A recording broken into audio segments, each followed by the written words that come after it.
சென்னையில் இருந்து நம்ம நிலக்கல்ல வாங்கிட்டு வந்துருக்கோம். இது வந்து ஒரு சூப்பர் மார்க்கெட்டில் வாங்கின நிலக்கல்ல. இது வந்து எங்கள் ஊரில் உள்ள தோட்டத்தில் பறிச்சது, கூடோட உள்ளது. இதை உடச்சி பார்ப்போம் எப்படி இருக்குன்ட்டு.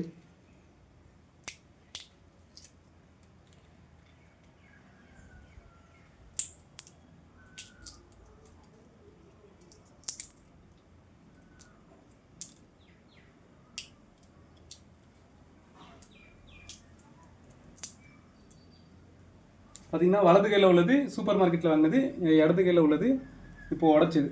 பார்த்தீங்கன்னா உங்களுக்கு ரெண்டுமே கிட்டத்தட்ட ஒரே மாதிரி இருக்கிற மாதிரி தெரியுது பார்த்தீங்களா? ஆனால் சாப்பிட்டு பார்த்தா இதோட ஃபீல் வந்து தெரியும். இப்போ நான் வந்து ஊரில் உள்ள நிலக்கல்லையை வந்து சாப்பிட்டு பார்க்குறேன்.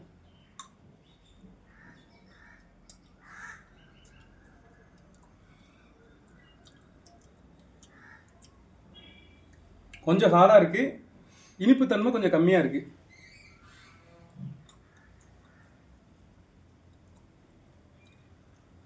இந்த கடலை வந்து இனிப்பு தன்மை கொஞ்சம் அதிகமாக இருக்குது.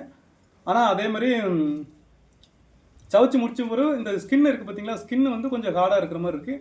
ஆனால் நாட்டு கடலைக்கு வந்து அந்த ஹார்டாக இருக்கிற மாதிரி தெரியல. இதுதான் இந்த ரெண்டு கடலைக்கான வித்தியாசம். அதுக்கப்புறம் இன்னொரு பொருள் ஒன்று சொல்லியிருந்தேன் பார்த்தீங்களா, கோவக்காய். கோவக்காய் வந்து இது குருவி கடிச்ச கோவக்காய். இதை நான் இப்போ அப்படியே சாப்பிட்டு பார்க்குறேன். கழுவ கூட இல்லை, அப்படியே சாப்பிட்டு பார்க்குறேன். கட் பண்ணிட்டேன், ஏன்னா அதை குருவி கடிச்சதை கட் பண்ணிட்டேன்.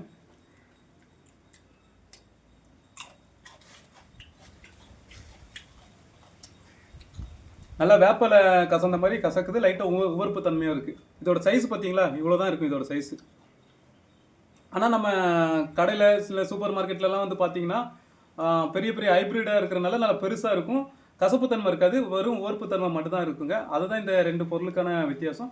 இதே மாதிரி ஊரில் வேறு என்னென்ன பொருள் கிடைக்குது, அது மெட்ராஸில் என்ன குவாலிட்டியில் கிடைக்கும், என்ன ரேட்டில் இருக்குங்கிறத அடுத்தடுத்த வீடியோவில் நான் கண்டிப்பாக போடுவேன். எனக்கு தெரிஞ்ச விஷயத்தை நான் கண்டிப்பாக ஷேர் பண்ணுவேங்க. பாய்.